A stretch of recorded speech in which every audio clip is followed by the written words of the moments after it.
ಅತ್ತ ಡಿಕೆಶಿ ಡೆಲ್ಲಿಯಲ್ಲಿ ಸಂಪುಟ ಸರ್ಕಸ್. ಮತ್ತೊಂದು ಕಡೆ ನೋಡಿ, ಒಂದ್ ಕಡೆ ಸಚಿವ ಸ್ಥಾನಾಕಾಂಕ್ಷಿಗಳು ಕೂಡ ಭಾರಿ ಒತ್ತಡವನ್ನ ಹೇರುವಂತಹ ತಂತ್ರವನ್ನ ಮಾಡ್ತಾ ಇದ್ದಾರೆ. ಧಾರವಾಡ ಜಿಲ್ಲೆಗೆ ಸಚಿವ ಸ್ಥಾನದ ಲಾಬಿ ಜೋರಾಗ್ತಾ ಇದೆ. ಧಾರವಾಡದಲ್ಲಿ ಬೀದಿಗಿಳಿದಿರುವಂಥದ್ದು ಸಂತೋಷ್ ಲಾಡ್ ಬೆಂಬಲಿಗರು. ಮಾಜಿ ಸಚಿವ ಸಂತೋಷ್ ಲಾಡ್ ಬೆಂಬಲಿಗರು ಸಂತೋಷ್ ಲಾಡ್ಗೆ ಸಚಿವ ಸ್ಥಾನ ಕೊಡಿ ಅಂತ ಪಟ್ಟು ಹಿಡಿದಿದ್ದಾರೆ. ಧಾರವಾಡದಲ್ಲಿ ಲಾಡ್ ಬೆಂಬಲಿಗರು ಬೀದಿಗಿಳಿದಿದ್ದು ಶಾಸಕ ಸಂತೋಷ್ ಲಾಡ್ಗೆ ಮತ್ತೆ ಮಂತ್ರಿ ಸ್ಥಾನವನ್ನ ನೀಡಬೇಕು ಅನ್ನುವಂತ ಒತ್ತಾಯ ಮಾಡ್ತಾ ಇದ್ದಾರೆ. ಆಕಾಂಕ್ಷಿಗಳಿಂದ ಭಾರಿ ಒತ್ತಡ ತಂತ್ರ ಇದು.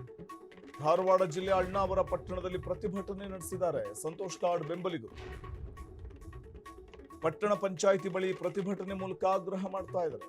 ಸಚಿವ ಸಂತೋಷ್ ಲಾಡ್ಗೆ ಮಂತ್ರಿಗಿರಿಯನ್ನ ನೀಡಿ ಅಂತ ಆಗ್ರಹಿಸ್ತಾ ಇದ್ದು, ಈಗಾಗಲೇ 4 ಬಾರಿ ಶಾಸಕರಾಗಿರುವ ಸಂತೋಷ್ ಲಾಡ್ ಅವರಿಗೆ ಮಂತ್ರಿ ಸ್ಥಾನವನ್ನ ಡಿಕೆ ಸಂಪುಟದಲ್ಲೂ ನೀಡಬೇಕು ಅಂತ ಒತ್ತಾಯಿಸಿದ್ದಾರೆ.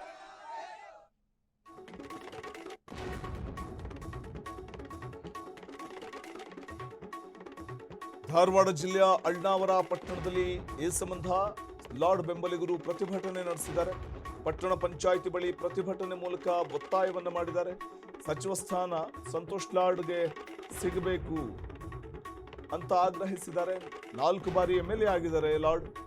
ಹೀಗಾಗಿ ಸಿಎಂ ಡಿಕೆ ಶಿವಕುಮಾರ್ ಅವರಿಗೆ ನಾವು ಮನವಿ ಮಾಡ್ತೇವೆ, ಲಾಡ್ ಅವರನ್ನ ಸಂಪುಟಕ್ಕೆ ಸೇರ್ಪಡೆ ಮಾಡಿಕೊಳ್ಳಬೇಕು, ಮತ್ತೊಮ್ಮೆ ಸಚಿವ ಸ್ಥಾನವನ್ನ ನೀಡಬೇಕು ಅವರಿಗೆ ಅಂತ ಒತ್ತಾಯಿಸಿದ್ದಾರೆ.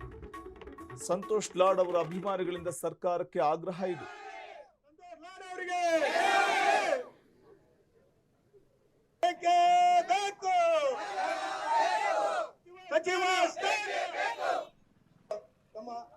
ಸನ್ಮಾನ್ಯ ಶ್ರೀ ಸಂತೋಷ್ ಲಾಡ್ ಸಾಹೇಬ್ರಿಗೆ ಸಚಿವ ಸ್ಥಾನ ಹಾಗೂ ಉಪಮುಖ್ಯಮಂತ್ರಿ ಸ್ಥಾನ ನೀಡಬೇಕೆಂದು ಆಗ್ರಹಿಸಿ ಎಲ್ಲಾನು ಒಂದು ಸ್ಟ್ರೈಕ್ ಅಂತ ಅನ್ಸ್ಕೊಂಡಿವಿ.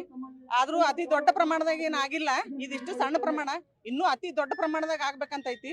ನಾವ್ ಇಷ್ಟೆಲ್ಲ ಹೋರಾಟ ಮಾಡಿ ಅವ್ರಿಗೆ ಸಚಿವ ಸ್ಥಾನ ಉಪಮುಖ್ಯಮಂತ್ರಿ ಸ್ಥಾನ ಕೊಡೋದು ಅವಶ್ಯಕತೆ ಇದ್ದಿದ್ದಿಲ್ಲ. ಅವರ ಕರೆದ ನಮ್ ಸಾಹೇಬರಿಗೆ ಇಷ್ಟೆಲ್ಲಾ ಕೆಲಸ ಮಾಡಿದ್ದು ನೋಡ್ಯಾರ, ನೋಡಿನೂ ಅವ್ರಿಗೆ ಹಿಂಸರ್ಸ್ಯಾರ ಅಂತಂದ್ರ ನಮ್ಗೆಲ್ಲ ಅವಮಾನ ಆದಂಗ ಆಗೈತಿ.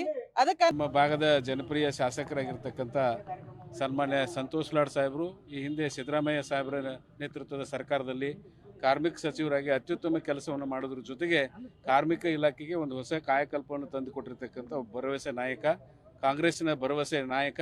ಹೀಗಾಗಿ ನಾವು ಮೊದಲನೇ ಪಟ್ಟಿಯಲ್ಲಿ ಅವರ ಸಚಿವ ಸ್ಥಾನದ ನಿರೀಕ್ಷೆಯನ್ನು ಮಾಡಿದ್ದೀವಿ. ಅನಿವಾರ್ಯ ಕಾರಣಗಳಿಂದ ಪಕ್ಷದ ನಿರ್ಣಯದಿಂದ ಅದು ತಪ್ಪಿ ಹೋಗಿದೆ. ಬರಲಿರುವ 2ನೇ ಪಟ್ಟಿಯಲ್ಲಿ ಸನ್ಮಾನ್ಯ ಸಂತೋಷ್ ಲಾಡ್ ಅವರಿಗೆ ಉಪಮುಖ್ಯಮಂತ್ರಿ ಸ್ಥಾನವನ್ನು ಕೊಡಬೇಕು, ಜೊತೆಗೆ ಒಂದು ಅತ್ಯುತ್ತಮವಾದಂಥ ಖಾತೆಯನ್ನು ಅವ್ರಿಗೆ ನಿರ್ವಹಣೆ ಮಾಡಲಿಕ್ಕೆ ಕೊಡಬೇಕು.